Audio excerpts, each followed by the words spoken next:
શરદ પવારે હવે ઇન્ડિયાનું ટેન્શન વધાર્યું, કહ્યું લોકસભાની જેમ વિધાનસભામાં નહીં ચલાવીએ। લોકસભા ચૂંટણીમાં મહારાષ્ટ્રમાં કોંગ્રેસ અને શિવસેના સાથે મળી શરદ પવારના એનસીપી પક્ષે વિધાનસભા ચૂંટણી પહેલા પોતાનો મિજાજ બતાવ્યો છે। પવારે ગઠબંધનમાં સામેલ બંને પક્ષોને સ્પષ્ટ ભાષામાં કહી દીધું છે કે લોકસભા ચૂંટણીમાં તો અમે ઓછી બેઠકો પર ચૂંટણી લડ્યા, પરંતુ વિધાનસભામાં અમારો પક્ષ સમાધાન કરશે નહીં। શરદ પવારે શુક્રવારે પુણે શહેર અને જિલ્લાના પક્ષ પદાધિકારીઓ સાથે યોજાયેલી બેઠક બાદ ધારાસભ્યો અને સાંસદો સાથે બેઠક કર્યા બાદ આ અંગે સ્પષ્ટતા કરી હતી। એનસીપીના પુણે પ્રમુખ પ્રશાંત જગતાપ પણ આ બેઠકમાં સામેલ થયા હતા।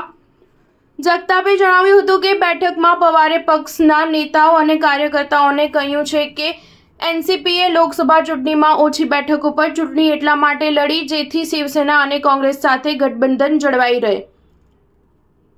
જગતાપે કહ્યું કે અમે સંકેત આપ્યા છે કે વિધાનસભા ચૂંટણીમાં સ્થિતિ અલગ રહેશે। શરદ પવારે પુણે, બારામતી, માવલ અને શિરૂર લોકસભા બેઠકની સમીક્ષા કરી છે।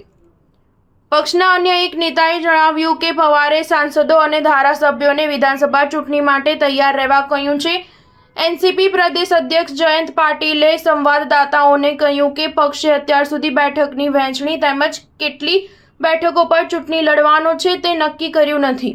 ભાજપના 103 ધારાસભ્ય છે। અજીત પવારના નેતૃત્વ હેઠળ રાકાંપાની પાસે 40, એકનાથ શિંદેની શિવસેના પાસે 38 ધારાસભ્યો છે। કોંગ્રેસના 37 ધારાસભ્ય, શિવસેનાના 15 અને શરદ પવારના 10 ધારાસભ્યો છે। સ્ટાર ન્યૂઝ 7 હંમેશા સચ્ચાઈની સાથે।